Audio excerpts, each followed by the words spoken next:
Hello everyone. सभी को जय मसीह की।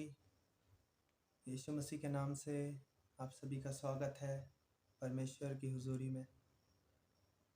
आज हम एक बाइबल के वचन को देखने जा रहे हैं जो कि यूहन्ना 4 उसका 7 है।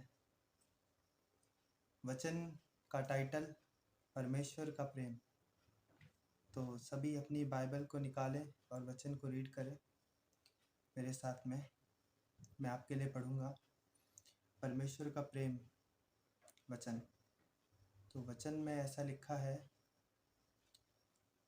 कि प्रियो, हम आपस में प्रेम करें।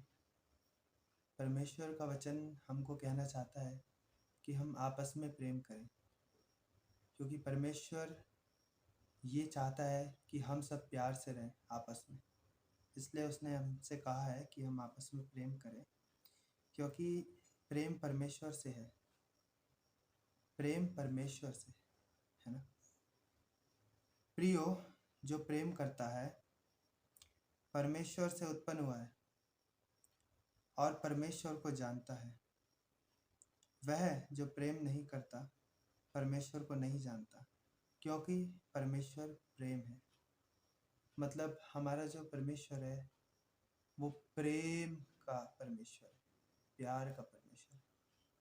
जिस प्रकार वो हमसे प्यार करता है, हमारा ख्याल रखता है, हमारी हर ज़रूरत को वो पूरा करता है ना। उसी तरह वो कहता है कि हमें भी एक दूसरे से प्यार करना चाहिए, हमें भी एक दूसरे की सहायता करनी चाहिए।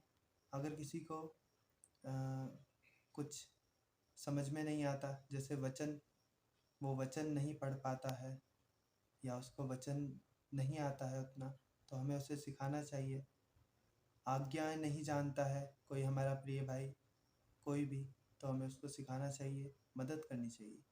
और यही नहीं, हमें हर तरह से जितना भी हो सके सबकी मदद करनी चाहिए, प्रेम रखना चाहिए, क्योंकि उसकी आज्ञा कहती है कि तू अपने पड़ोसी से अपने समान प्रेम रखना।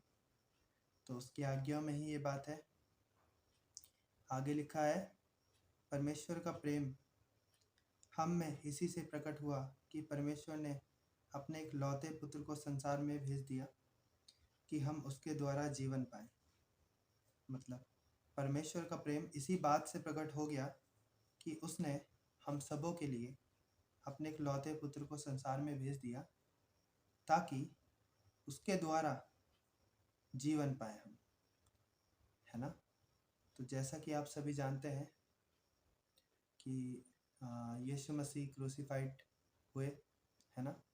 तो पिता ने उनको भेजा हमारे लिए, हमारे पापों के लिए उन्होंने भेजा ताकि वो हमें छुड़ा सके, है ना मेरे प्रियो। तो यहाँ पे वचन यही कह रहा है कि उसके द्वारा हम जीवन पाए, है ना।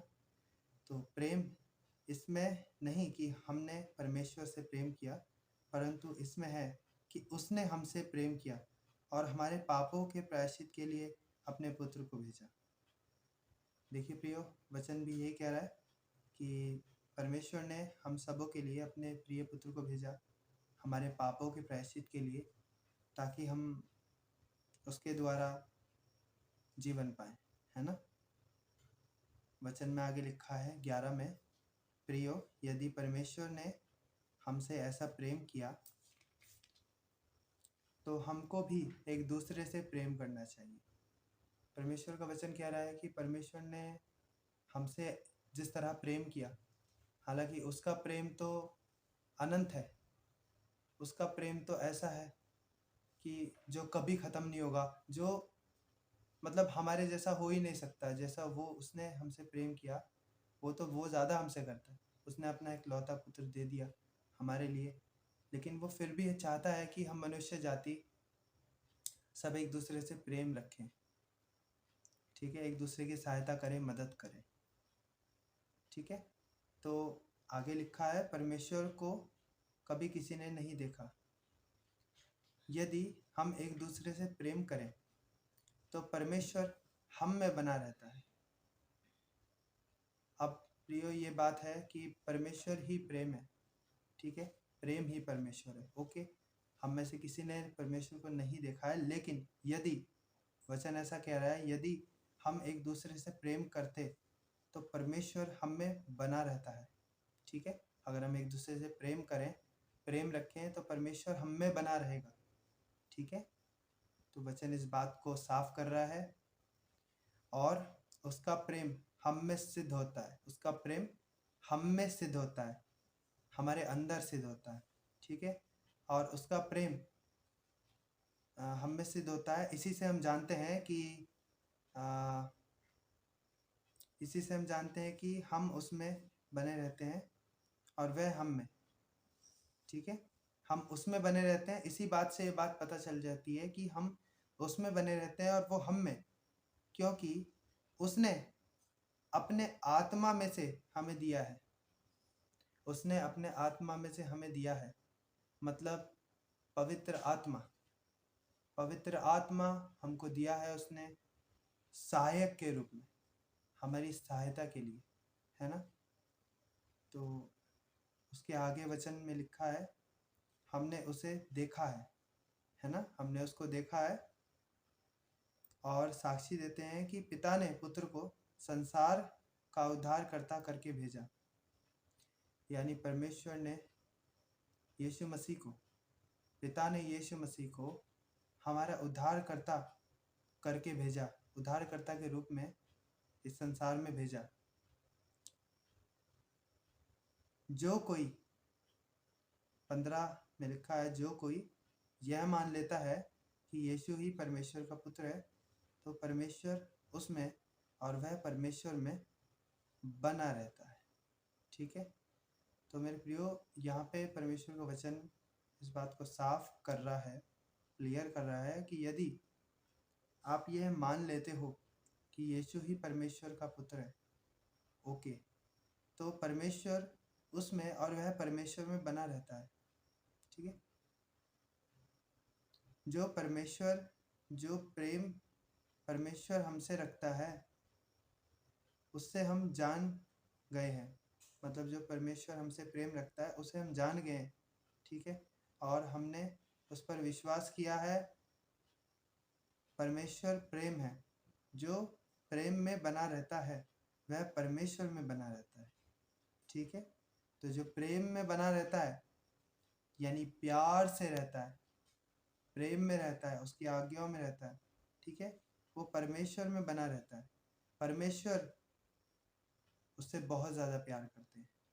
जो आज्ञाकारिता से चलता है, जो नम्रता से चलता है, जो प्रेम से चलता है। ठीक है, और परमेश्वर उसमें है। इसी से प्रेम हम में सिद्ध होता है। ठीक है, तो यहाँ पे परमेश्वर का वचन ये कहता है, इसी से प्रेम हम में सिद्ध होता है। ठीक है मेरे प्रियो, हमारा परमेश्वर बहुत भला है, बहुत दयालु है और हमसे बहुत प्यार करता है। ना कि केवल मुझसे, आप सबसे, वो सबसे प्यार करता है। वो हम सबके लिए सूली पे चढ़ा, गाड़ा गया, मारा गया और तीसरे दिन मुर्दों में से जी उठा। और हमको उसने हमारे सारे पापों से छुड़ा लिया है। उसने हमको आज़ाद कर दिया है, उसने हमको फ्री कर दिया है। यह आप सभी विश्वास करें और परमेश्वर के वचन को जो भी आप पढ़ते हैं बाइबल में से, उसे ध्यान से पढ़ें, अपना हृदय खोल के, मन खोल के उसे पढ़ें और पढ़ने के साथ साथ में उसे अपने जीवन में भी लागू करें। दोस्तों, परमेश्वर का वचन सत्य है और आज जो हमने वचन पढ़ा है, इस वचन से प्रभु आप सबको बहुत आयत से आशीष और बरकत दे। ठीक है, और आप परमेश्वर से और ज़्यादा जुड़ें, प्रार्थना उपवासों में रहें, परमेश्वर से प्रेम करें।